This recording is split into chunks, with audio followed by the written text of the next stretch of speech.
அவனுக்கு இப்படி ஒரு குகை கிடைக்கும் என்று எதிர்பார்க்கவே இல்லை.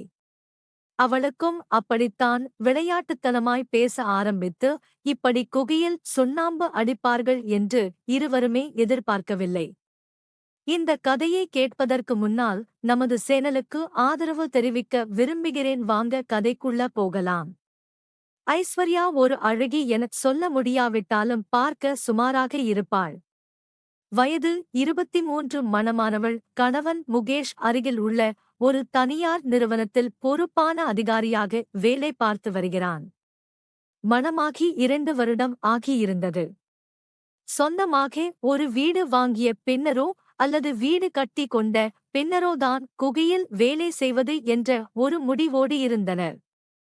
இந்த நிலையில் ஒரு காலி இடம் சற்று குறைந்த விலையில் கிடைக்கவே ஐஸ்வர்யாவின் பெயரிலேயே வாங்கினார்கள். அடுத்த 2 மாதத்திலேயே வீடு கட்ட முடிவு செய்து லோன் அப்ளை பண்ணினார்கள். அதே நேரம் வீடு கட்டவும் லோனுக்காக வங்கி வேலைகளை முடித்து கொடுக்கவும் ஒரு இன்ஜினியரை ஒப்பந்தம் செய்தார்கள். அந்த இன்ஜினியர் பெயர் கனகராஜ். அவரிடம் ஜூனியராக வேலை பார்க்கிறவன் தான் நமது கதையின் நாயகன். பெயர் ரகு. கதையின் நாயகி ஐஸ்வர்யா.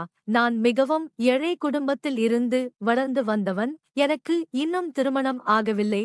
நான் நிறைய சினிமா படங்களை பார்த்து சுண்ணாம்பு அடித்து இருக்கேன். ஆனால் ஒரு தடவை கூட நான் தோட்ட வேலையை செய்தது இல்லை.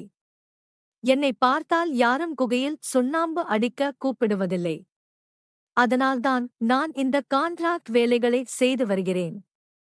இங்கு ஏதாவது குகை கிடைத்தால் நன்றாக இருக்கும் என்று இன்ஜினியர் தலைமையில் சூப்பர்வைசர் ரகம் மேற்பார்வையில் கட்டிட வேலைகள் ஆரம்பமாயின. முகேஷ் தினமும் வேலைக்கு போய் விடுவதால் தினமும் ஐஸ்வர்யா அங்கு போய் பில்டிங் வேலைகளை பார்த்து கொள்ள கணவன் சொன்னதால் ஐஸ்வர்யா தினமும் போய் வந்தாள். 2 நாளிலேயே ரகு ஐஸ்வர்யாவுக்கு நிறைய கட்டிடம் சம்பந்தமான பல சந்தேகங்களை விளக்கியதில் அவளுக்கு ஏதோ பிடித்து போனது. தினமும் ஐஸ்வர்யா மதியம் வீட்டுக்கு போய் சாப்பிட்டு விட்டு வருவாள். ரகுவும் பேச்சலர் என்பதால் ஹோட்டலில் போய் சாப்பிட்டு விட்டு வருவான். ஐஸ்வர்யாவின் வீட்டுக்கும் இடத்திற்கும் இடையே 1 கிலோமீட்டர் தூரம் இருக்கும். 4 நாட்களுக்குப் பிறகு ரகுதானம் அந்த வழியில்தான் போவதாக கூறி அவளை தன் பைக்கில் திராப் செய்வதாக அழைத்தான். சிறிது யோசித்த அவன் பைக்கில் ஏறிக்கொண்டாள். பயணத்தின் அடுத்த கட்டமாக காலையில் மாலையில் என பயணம் வளர்ந்தது. ஐஸ்வர்யா மதியம் ரகு தன் பைக்கில் வீட்டுக்கு கொண்டு வந்து விடுவதாக தன் கணவனிடம் சொன்னதற்கு அவன் பெரிதாய் ஒன்றும் சொல்லவில்லை. வீட்டு கட்டிட வேலைகளை பற்றிதான் விசாரித்தானே ஒழிய மற்ற விஷயங்களைப் பற்றி பெரிதாய் எதுவும் அவனுக்கு தோணவில்லை. இந்த நிலையில் 2வது வாரத்தில் ஒரு நாள் ஐஸ்வர்யாவை பேங்க் லோன் விஷயமாக கையெழுத்து போட பேங்கிற்கு ரகு அழைத்து போக வேண்டி வந்தது. ஐஸ்வர்யா வழக்கம் போல் உட்கார்ந்து கொள்ள ரகு வண்டியை செலுத்தினான். பகல் 11 மணி இருக்கும். ஐஸ்வர்யா வேலை செய்து கொண்டிருந்தவர்களை பக்கத்தில் சென்று பார்ப்பதற்காக சென்றாள். அதே நேரம் ரகு ஏதோ சப்தமிடுவது கேட்டது. ஆனால் ஐஸ்வர்யா என்னவென்று கேட்டு புரிந்து கொள்வதற்குள் அவள் மீது சேறு கலந்த நீர் வீசப்பட்டு விட்டது. அதன் பின்னர்தான் புரிந்தது அந்த பக்கம் போகாதே என ரக சத்தமிட்டிருக்கிறான் என்பது.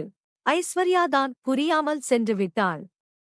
சாரிங்க, நான் இப்படி ஆகும்னு நினைக்கலே என நிசமாகவே அவளுக்காக வருத்தப்பட்டான். சரி என்று இருவரும் கிளம்பி வீட்டுக்கு சென்றார்கள். ரக உட்காரு டிவி பாரு, ஒரு 5 நிமிஷம் நான் திரஸ் மாத்திட்டு வந்துறேன் என்று உள்ளே சென்று விட்டார். நானும் டிவி பார்த்து கொண்டு வீட்டை சுற்றி பார்த்து கொண்டு இருந்தேன்.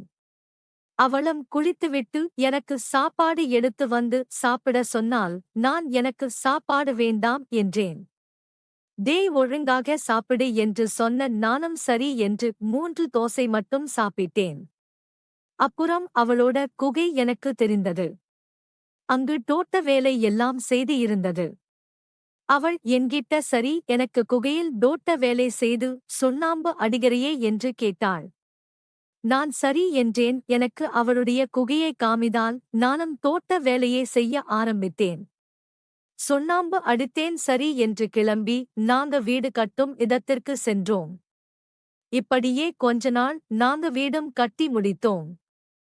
நேரம் கிடைக்கும் போதெல்லாம் குகையில் சுண்ணாம்பு அடிப்பது என்று இருந்தோம்.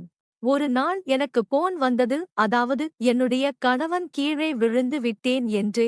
நானும் அவங்க கூட போய் அவங்க கணவனை ஹாஸ்பிட்டல்ல அட்மிட் பண்ணி ஹெல்ப் பண்ணி வந்தேன். ஒரு நாள் அவங்க வீட்டுக்கு என்னை அவங்க புருஷன் பார்க்கணும்னு வர சொல்லி இருந்தாங்க. நானும் சென்று அங்கே எனக்கு நிறைய பிரியாணி, சிக்கன் கட்லட் எல்லாம் செஞ்சு கொடுத்தாங்க. நானும் சாப்பிட்டுவிட்டு நான் கிளம்புறேன் என்று சொன்னேன். இருங்க கிளம்பலாம் என்று அவங்க புருஷன் என்கிட்ட பேச ஆரம்பித்தார். இங்க பாருங்க, நான் என்ன சொல்ல வரேனா, என்னோட பொண்டாட்டி குகையில் நிறைய தோட்ட வேலை பார்க்கணும்னு எனக்கு அடிபட்டு விட்டது. அதனால் நீங்க தான் குகையில் சுண்ணாம்பு அடிக்க வேண்டும் என்ற தோட்ட வேலை செய்வது மிகவும் சிரமம் என்றேன். எனக்காக நீங்க இந்த உதவியை செய்யுங்க, உங்களுக்கு நான் நிறைய வீடு கட்டும் கான்ட்ராக்ட் வாங்கி தரேன் என்று சொன்னார். நான் சரி என்று சொன்னேன். அவங்க கிட்ட உன்னோட குகையில் இனி இவர்தான் சுண்ணாம்பு அடிப்பார் என்று சொன்னார். நானும் அன்று முழுவதும் தோட்ட வேலையை செய்தேன். குகையில் நிறைய சுண்ணாம்பு அடித்தேன். இப்படியே தினமும் நாங்க 3 பேரும் தோட்ட வேலையை செய்து வந்தோம். இந்த கதை உங்களுக்கு பிடித்து இருந்தால் மறக்காமல் நமது சேனலுக்கு ஆதரவு தாருங்க.